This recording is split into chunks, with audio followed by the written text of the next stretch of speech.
मुलाजमत के मौके बहुत कम हैं। लोग सारा दिन बेरोज़गारी की वजह से पार्कों में और सड़कों के इर्द गिर्द बैठे नज़र आते हैं, घूमते नज़र आते हैं। ये भी वही लोग हैं जिनके पास कोई जॉब्स नहीं, लेकिन ये बैठे हुए हैं और शाम का इंतज़ार कर रहे हैं। सुबह होती है, ये लोग बाहर निकल आते हैं, उसके बाद बेचारे शाम होने का इंतज़ार करते हैं कि शायद कहीं से कोई मुलाजमत मिल जाए, लेकिन नहीं। अच्छा, ये कुछ ख़वातीन सख्त सर्दी में बच्चों के हमरा भीख मांगने पर मजबूर है। अल्लाह इनके हाल पे रहम करे। अच्छा, ये देखिएगा एक बेरोज़गार शख्स जो कि कूड़ेदान से खाना तलाश कर रहा है। लोग यहाँ पर बर्गर के खाली पैकेट फेंक जाते हैं और बाज़ औक़ात उनमें से खाना भी निकल आता है। तो ये बेचारे लोग जिनके पास खाने को कुछ नहीं, वो कभी कभी ऐसा भी कर देते हैं। अल्लाह ताला हमें माफ़ फरमाए और इस तरह के जो लोग हैं अल्लाह ताला उनकी मुश्किलात हल करे। बुरे वक्त से डरना चाहिए, लेकिन मकसद ये है कि बाहर के मुल्कों में ये चीज़ें भी होती हैं जो कि आपको कोई नहीं दिखाता। हम आपको दोनों उसकी साइड दिखाते हैं, बाहर के मुल्क के फ़ायदे, और अगर आप वहाँ पर गुर्बत का शिकार हो जाते हैं तो फिर बहुत ज़्यादा ज़लालत। अच्छा, ये देखिएगा एक शख्स ताज़ा माल्टे लेके उनका जूस निकाल के बेच रहा है, ठीक है ना। हालांकि इस तरह की रेहड़ियाँ नहीं लगा सकते, उसके बावजूद आपको ऐसे काम यहाँ पे करते हुए हमारे लोग नज़र आएंगे कि जो आप आराम से एक ठेला लगाकर रोज़ी कमा सकते हैं। अच्छा दोस्तों, पुर्तगाल के हालात दिन ब दिन बहुत ख़राब हो रहे हैं क्योंकि वहाँ पर जॉब्स नहीं हैं, लोग बेरोज़गार रहते हैं। इस वीडियो में हम आपको दिखाएंगे कि कैसे लोग वहाँ पर बेरोज़गारी की वजह से सड़कों पर दिखाई देते हैं, और वही लोग हैं जो यहाँ पर कागज़ बनवाने के लिए आए हैं और सुनहरे ख्वाब देखकर दुबई, कतर, मस्कत, सऊदीया, इवन पाकिस्तान, इंडिया से यहाँ अपनी अच्छी अच्छी जॉब छोड़कर पुर्तगाल आ गए हैं कि यूरोपियन पासपोर्ट चाहिए। वीडियो के साथ जुड़े रहिए। अच्छा, पुर्तगाल जो कि यूरोप का एक गरीब मुल्क है यूरोप में, लेकिन इसकी इकानमी इतनी ठीक नहीं है, जॉब्स के अपॉर्चुनिटीज़ बहुत कम है। इवन के जो पुर्तगाल के लोग हैं वो भी वहाँ पर काम करने के बजाय दूसरे यूरोपियन कंट्रीज़ में जाके काम करते हैं।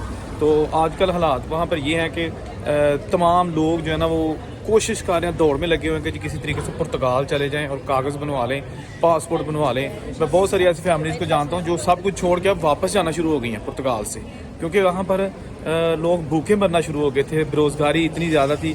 बहुत सारे लोगों को मैंने भीख मांगते देखा है। असल में पुर्तगाल का जो पेपर बनाने का प्रोसेस है ना, वो यूरोप के दूसरे मुल्कों की निस्बत कदरे आसान कहा जाता है, लेकिन आसान उसी के लिए कि जिसको वहाँ पर जॉब मिल जाती है जो अपना कामयाब बिजनेस वहाँ पे कर लेता है। अगर कोई आम बंदा चला जाए, अपना सारा कुछ घर बार बेच के पुर्तगाल चला जाए, तो वहाँ बैठ के खाना पड़ेगा और यूरो में हर चीज़ आपको ख़रीदनी पड़ेगी, किराया, रेंट, हर चीज़, और जॉब्स बड़ी मुश्किल से मिलती है। पुर्तगाल का ये असूल है कि आप वहाँ पर जैसे भी चले जाएं, वीज़े पे चले जाएं, बगैर वीज़े के चले जाएं, आप विजिटर वीज़े पे चले जाएं, वो आपको इक्वल मौके देता है कि आप वहाँ पे कागज़ के लिए अप्लाई कर सकते हैं। उसके लिए फ़ाइल लॉक करना होता है, यानी कि आपने इमिग्रेशन का जो पहला प्रोसेस है वहाँ के कागज़ लेने का, उसके लिए उसे बोलते हैं फ़ाइल लॉक करना।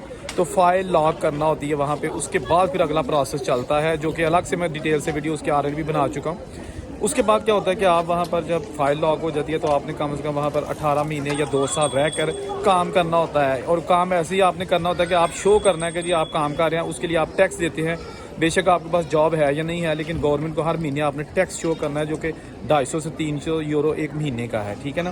तो वो आपने हर महीने देना है। तकरीबन 12 टैक्सेस आपके कम से कम एक साल में 18 माह में होने चाहिए। जब आपके वहाँ पे टैक्सेस हो जाते हैं ना 12 टैक्सेस, और आपको 18 माह का अर्सा हो जाता है, तो आपको वो कॉल करते हैं फिंगरप्रिंट्स के लिए। आप फिंगरप्रिंट्स के लिए वहाँ पे जाते हैं तो आपको कुछ दिनों बाद वो पहला TRC कार्ड दे देते हैं, ठीक है जी। उस पर आप पाकिस्तान भी ट्रैवल कर सकते हैं, यानी पाकिस्तान मतलब कि आप जिस मुल्क से आपका ताल्लुक है आप वहाँ पर ट्रैवल कर सकते हैं। उसके साथ साथ फैमिली को बुला सकते हैं, यानी कि बीवी बच्चों को, अगर 18 साल से कम है बच्चे तो जॉब्स करनी है। फिर भी आपने पहला कार्ड आपका होगा 2 साल के लिए, 2 साल तक आपने मज़ीद काम करना है। उसके साथ साथ वहाँ पर आपने टैक्स भी देना है। फिर उसके बाद 2 साल के बाद आपको दूसरा कार्ड मिलेगा 3 साल के लिए, वो भी आपने इसी तरह टैक्स देने हैं, सारा कुछ करना है। और 3 साल बाद फिर आप एलिजिबल हैं वहाँ के पासपोर्ट की को अप्लाई करने के लिए। पासपोर्ट की एप्लीकेशन देंगे या उसका जो प्रोसेस है वो शुरू होगा। जब आपको पासपोर्ट मिल जाएगा फिर तो आपको पता है कि वो एक पावरफुल पासपोर्ट है, क्योंकि 180 ममालिक में बगैर वीज़े के आप जा सकते हैं। पासपोर्ट आपको मिल जाता है, लेकिन उसके लिए जो पेपर बेलने पड़ते हैं वहाँ पर मुश्किलात हैं, बेरोज़गारी है, काम नहीं है, काम है भी तो बहुत सख्त, पैसे थोड़े हैं। 8-8 घंटे 10-10 घंटे काम करने के हो सकता है आपको 20 या 30 यूरो तक जो है ना वो ऑफ़र करें। और लोग भी मजबूरी का फ़ायदा उठाते हैं कि यहाँ पे लोग हमारे देसी भूखे मारे हैं, چلیں ان کی مجبوری کا فائدہ اٹھاؤ، لیکن اس کے باوجود جابز نہیں ملتی، ٹھیک ہے نا. یہ پرتگال کے حالات تازہ ترین ہیں. وہاں پر اب گو کے پروسیس تھوڑا تیز آ گیا ہے. پہلے سیف تھی، اب آئمہ آ گئی ہے جو امیگریشن کی باڈی ہے جو وہاں پر ڈاکومنٹس بناتی ہے. تو اس نے کافی پروسیس تیز کیا ہے، لیکن اس کے باوجود اصل مسئلہ وہاں پر کام کا ہے، بےروزگاری کا ہے. اگر آپ ساری چیزیں فیس کر لیں گے پھر ضرور آئیے گا، لیکن اگر آپ فیملی کو نہیں چھوڑ سکتے اور اس کے ساتھ ساتھ آپ گھر بیٹھے وہاں پر ٹیکس نہیں دے سکتے، مہینے کا 80-85 ہزار روپیہ ہر مہینے آپ نے دینا ہے، تو کھانا پینا سارا کچھ، جابز نہ ہو تو بڑا مشکل ہو جاتا ہے. یہ ساری چیزیں مد نظر رکھ کے پھر ہی جو ہے نا سہانے خواب دے کر پرتگال جائیے گا، ورنہ جہاں ہے وہاں بیٹھے رہیں. اللہ حافظ.